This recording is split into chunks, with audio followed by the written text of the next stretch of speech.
Hi, I'm Kirsten. I'm going to be talking about part 2 of my story. If you haven't heard part 1, you can go to part 1. Part 2 is talking a little bit more about my history with exercise, how I got into Pilates, and why my experience with over-exercise, under-eating, and yeah, all of that. And part 2 is more about how I got into Pilates in general and how I got into what I'm doing now. So I'm going to start with when I was younger and how I got into sports in general. So basically, I was always a super athletic kid. I always did lots of different sports. My family's super athletic on both my mom and dad's side.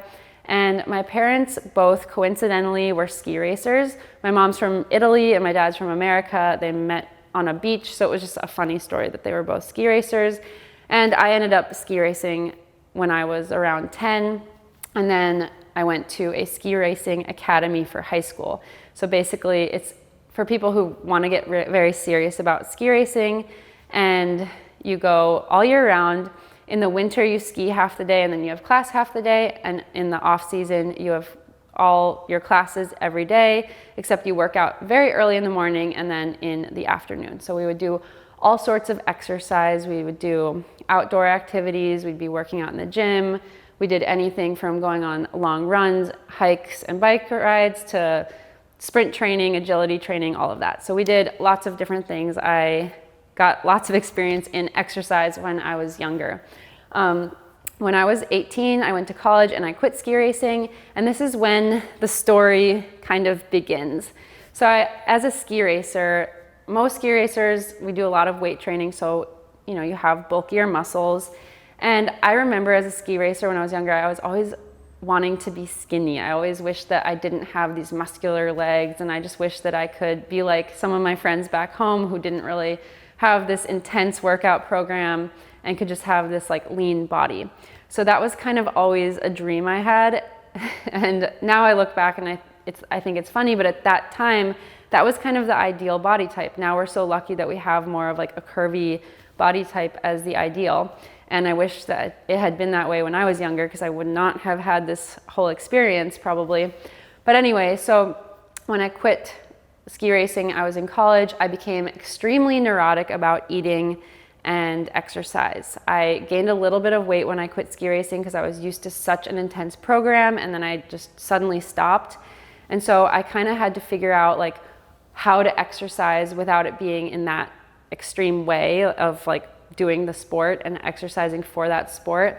And then I had to figure out how to eat. So it basically spiraled me into this over-exercise with cardio, a little bit of weights, but mostly cardio, and then extreme under-eating where I was constantly trying to eat in a calorie deficit. And when I say extreme, I was extremely obsessive. I was like counting every single calorie, even lettuce that I would eat. If I was making a salad, I would literally include the lettuce, which most people say doesn't even count. I was very neurotic. I would exercise every single day. I actually had a hip injury from earlier on when I was still ski racing and I was training for something. I tore something in my hip. I didn't realize it was torn for 6 years until I moved to LA. So yeah, I basically was torturing myself with not eating very much, going to school, and over-exercising. And so I started to realize, I remember I came home from college in the summer and I started to realize that something was wrong. Like this was not normal, and I didn't feel like myself anymore. I was very skinny at that point and I was obsessively weighing myself. I mean, I was probably 10 or 15 pounds lighter than I am now, which is just kind of scary. People were concerned about me, like friends were concerned about me. My mom was concerned about me. My dad kind of also, but he just didn't really want to say anything.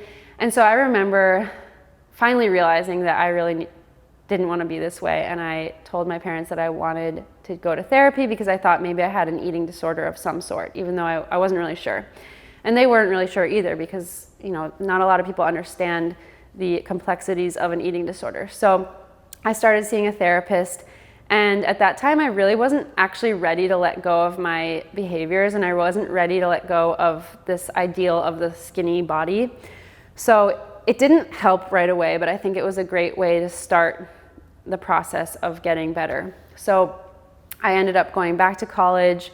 This continued, and then I decided to transfer to a new college where it continued again. So I remember there were a couple months in between colleges where I felt better. I was starting to let myself eat more things again. Like at one point I wasn't letting myself eat sandwiches or sushi, and I remember I was letting myself do those things again. So I felt like I was better and I was getting back to normal.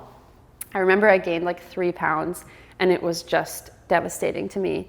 And so, which is absurd now, I understand that, but it was devastating to me.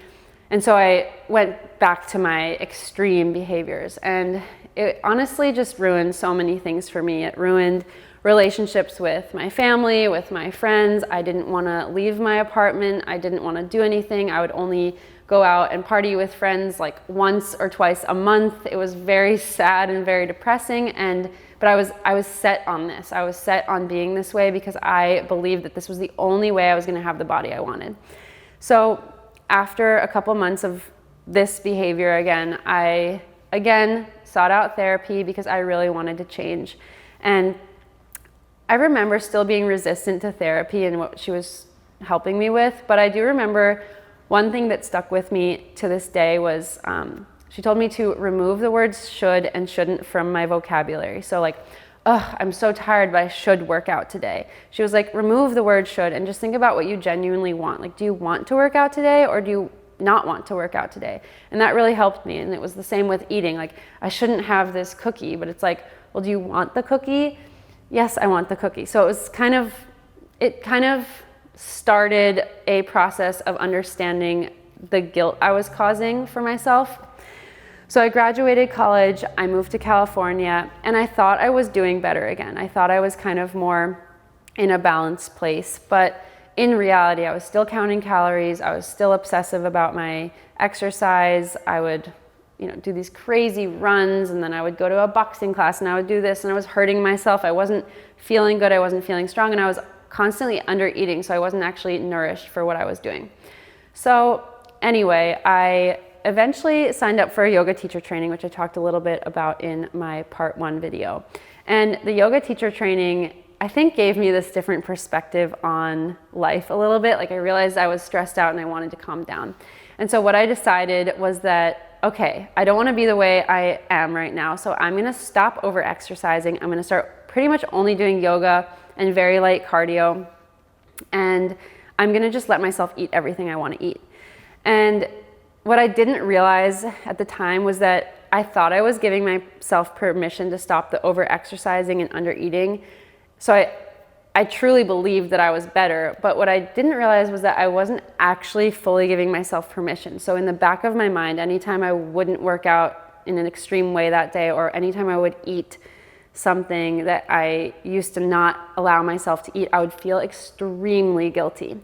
And that extreme guilt kind of made me, A, little bit maybe too lazy in some ways, and B, it made me literally want to eat everything. So if I wanted like a little bit of ice cream, I'd say, okay, I'll have some ice cream because now I'm allowing myself to. But instead of just eating to the amount that I'd be satisfied with today, I would want to eat the whole thing. And then I'd be like, oh, I wish I had more.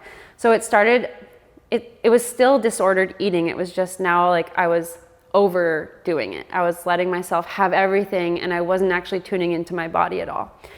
So I realized then a couple months later, I was like, I'm still not okay. Like, I'm still not healthy in this way. I still have some sort of disordered eating, and I need to get help. So I reached out to a therapist. I found a therapist I liked.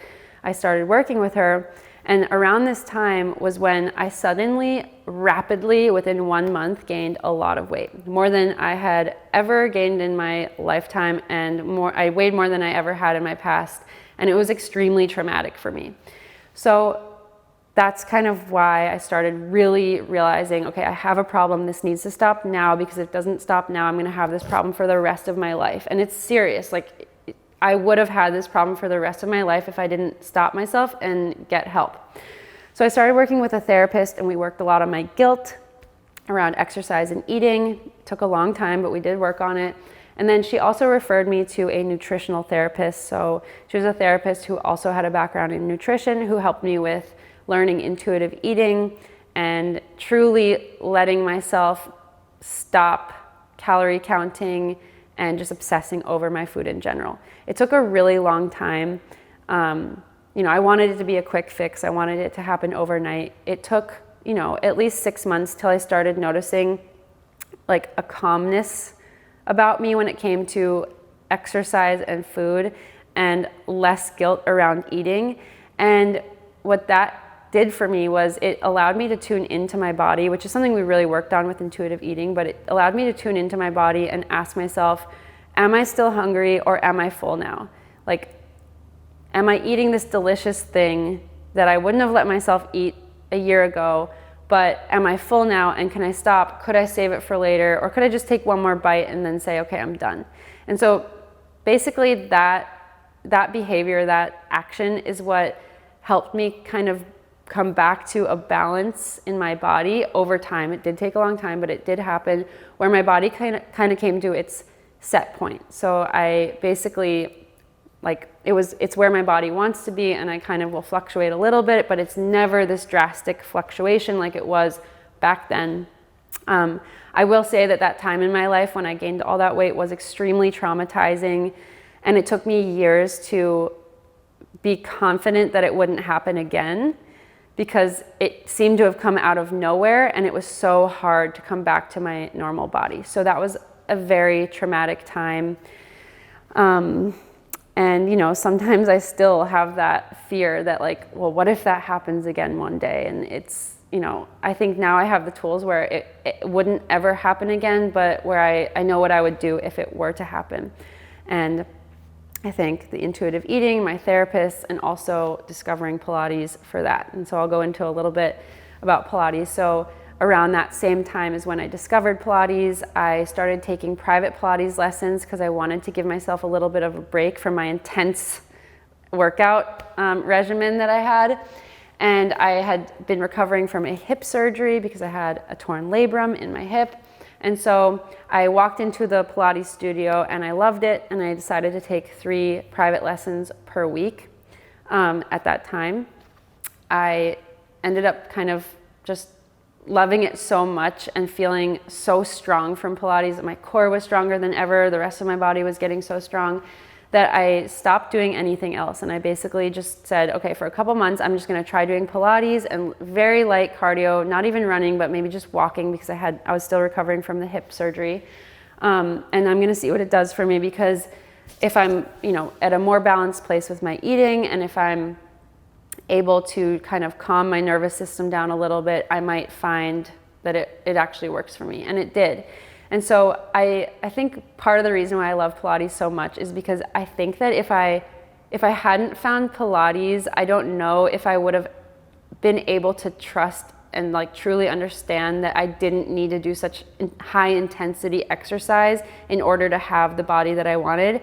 And if I hadn't found intuitive eating and this lifestyle of, relaxing a little bit more around food, I don't think Pilates would have worked in the same way. So I really think they worked hand in hand to give me the life that I have now, and to give me peace of mind and just peace in general. People always ask me what kind of workouts I do, what exercise I do, and I'm very honest. I do Pilates, I walk my dogs, and occasionally I'll do a different type of class because it's fun, but I no longer feel like I no longer do things I feel like I have to do. If I genuinely want to do it, I'll do it. And with Pilates, I find I actually enjoy it. It feels good to me. I look forward to it. And so when I'm getting ready to do it, or when I'm doing it, my body and my mind are not in a state of stress. They're very calm. And I think that plays a huge role in your body balancing out and coming to its set point where it wants to be. So yeah, that is why I love Pilates so much, because if I hadn't found it, I wouldn't be where I am today. And that's basically why I ended up deciding to create a business and a career out of it. So I'm forever grateful for it, and I'm so glad that I get to share with all of you guys, because it really changed my life. And people don't really understand why I say that, or why people say that in general, but it's because of what I've been talking about in this video. It's that coming together of different pieces that made me able to enjoy my life so much more than I probably ever did before. So anyway, I hope that this video helps you. I hope it answered some questions for you. And if you have any questions for me, you can comment, you can DM me on Instagram, email me. I can add my email in the video below.